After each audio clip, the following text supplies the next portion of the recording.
Hello, it's the occasional vlog. I've not done one of these for a little while. I was going to try and do them sort of possibly 2 weekly, and I've only done 2, maybe 3. I don't know, I've lost count.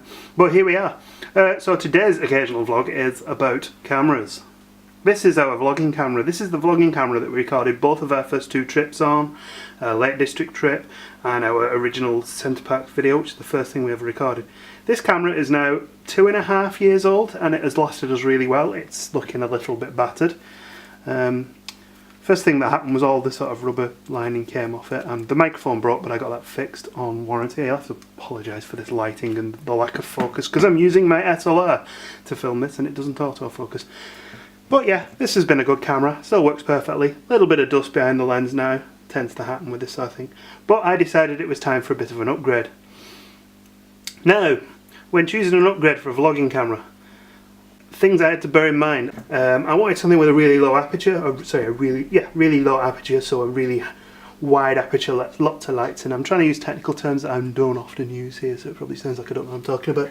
And I think this one goes down to 3.3 to 6.4, and that's not super low. It's not bad, but it's not super low. That was a bit of a problem at night. You probably saw from my last vlogs when we were doing the nighttime stuff, I had to put it in 25 frames instead of 50 to make the light just a little bit better. It was very grainy. Also, the other problem with this camera is you can't see yourself when you're filming yourself because the screen is here on the back, which is great when you're filming other things, but when you're trying to, I'm not sure what that sound effect was, when you're trying to film yourself, you can't really see yourself, so you have to guess. Or you could use the app, but the app keeps breaking on my phone, and to be honest, I didn't want to hassle. So it's been a good camera. This is the Panasonic TZ60, been absolutely perfect, and we'll probably continue to use it because it still does 50 frames perfectly well, 50 frames being sort of the UK version of 60 frames, double PAL, as opposed to double NTSC, which is 60-ish frames. So anyway, I have replaced our well-tried and well-tested vlogging camera with this brown box. There is a camera in here, I hope. Let's open it up and hope there is no... There was a delivery note in the top. I had to do a cut. It had the address written on it, and I don't really want the address of where this was delivered to displayed for the whole of YouTube to see. But we have a red inside box, and it says, "Come and see." Come and see what? Come and see this brown paper. Yes, what camera did we pick? We picked, well, there's only one choice really. The G7X Mark II, as used by about 99% of vloggers, seemingly. But yeah, this was difficult to get hold of. I had to buy it from the Canon store because everywhere else I tried to order it from was out of stock. Canon store was a little bit more expensive, but did offer a 2-year warranty, so that makes sense for me. So let's open it up and have a look inside and see what we can see. I was prepared, I took all the sellotape off and everything. We have a warranty card, I assume in some sort of language I'm not familiar with. This was delivered from Canon, so it's not a weird grey import or anything like that. Canon can be really fussy about that, so it's worth watching. If you buy stuff from Japan, the warranty may not be done in the UK, and also you get your UK plug there, because one thing the Lumix didn't have that this camera does have is an actual proper charger. Slight downside on the Lumix there. And there is aforementioned charger, one battery, one wrist strap. I'll show you a little tip that I use with the wrist strap in a minute. It's quite useful. I'll show you on the old camera. And one camera. This is like, I am not an unboxer by trade here. This has been unboxed about 9 million times. But there we go. New camera, old camera, very similar sort of dimensions. Advantages of the new camera: it has a flip out screen. I think it does that as well, and that, and sort of all sorts of weird stuff, but you know, that is probably going to be useful, so now I can actually see myself when I'm filming. Aperture down to f1.8 to 2.8 at maximum zoom, so this is going to work much better at night. The only thing one thing, I'll tell you what, I'll throw the battery in and I'll be right back. Right, we are back, and what I was going to try and say before I remembered I hadn't put the battery in this, so I couldn't show you, is a couple of things. One negative on the Canon compared to the Panasonic is the Canon doesn't zoom quite as far by a long shot as the Panasonic. The Panasonic has something like a 30 times zoom, and the Canon's at, like, is it 4.2 times? So I'm not going to be sort of filming something 4 fields over with the Canon. But I'm not too worried about that because we can always fall back to the Canon if we ever, the Panasonic, if we ever do need to do that. The real advantage for the Canon is it is an aperture of f1.8, so it's going to let in loads of light at night. Getting a bit technical there, aren't I? Whereas the Lumix, as we previously pointed out, is something like, is it? I can't even read it. 3.3.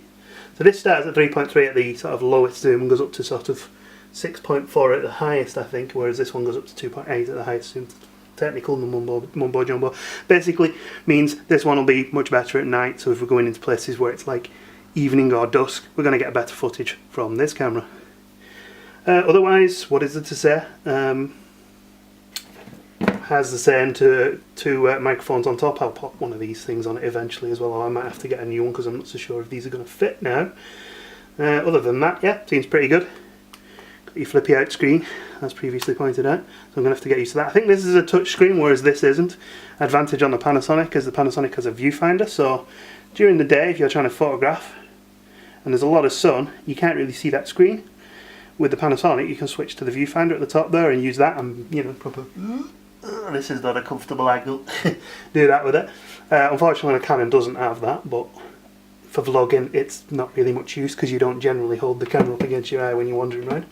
So what I am going to try and do now is a quick comparison of the video that both of these cameras produce, which could be interesting because this one's only just been turned on and currently has... it's not complaining that the battery's nearly empty, so that's good. But we'll give it a go anyway and see what it looks like. So this is the Panasonic Lumix, which is running at 50 frames per second. And this is the new Canon G7X Mark II, which is running at 50 frames per second. I can already tell just from looking at the screen. I'm actually looking at the screen instead of the lens. I'm going to have to get used to that. But I can already tell just from looking at the screen that the light is much brighter on this one. So we'll probably definitely be using this for as like on the couch chat, because this is quite acceptable lighting. Whereas with this one, I have to set up extra lighting just to get the room to make it look like it's not all yellow and a bit weird. So, you know, we'll see how we go. I can do a picture in picture and do the same thing here, couldn't I? That'd be cool. Actually, it looks as well like the Canon's lens is ever so slightly wider angle than the Panasonic's. Oh, I don't know why I'm making that. So there we go, new vlogging camera. The new vlogging camera will be tested in anger possibly at the weekend because we are hoping to... I don't know which camera to look at. Because we are hoping to go to the Sea Life Centre in Manchester because Gemma is going to, well, we are going to do some swimming with sharks. It's like this scuba helmet thing that you can do, Sea Trek it's called, and you walk along the bed of one of the aquariums and you get to see sharks up a little bit up closer and some sea life. That's going to be pretty cool. I'm not so sure how much video we'll be able to do that. We'll probably be able to do the aquarium, and I don't think at all that we could take a camera into the water, mainly because this one's not waterproof. So we'll see you then. Bye bye. Gemma has been here by the way, but she's got pyjamas on. She's not been feeling too well. Or did you just see her hand? Hello, Gemma. Hello. Well, let's pick your face up. You're not focused in, like. You got my face back down. Oh, I forgot to show you my little trick that I do with camera straps. So I'm always paranoid that I'm going to lose the camera, and normally the strap is obviously one piece, but what I do is I tie a little slip knot type thing in the slip knot. Not a band. Anyway, but yeah, basically what happens is you see it moves. Just a simple knot, slide it up, put your wrist through it, pull it back like that, and then it won't come off. Actually, it's gone a bit, maybe I've lost weight. No, it's not going to come off. So it's just a little bit of extra security so you don't drop your camera when you're wandering around the parks. Worth doing. I'm going to do it with the Canon's one as well. So see you soon. Bye bye. I don't know why my bye-byes sound weirder and weirder every time I do a video. You don't.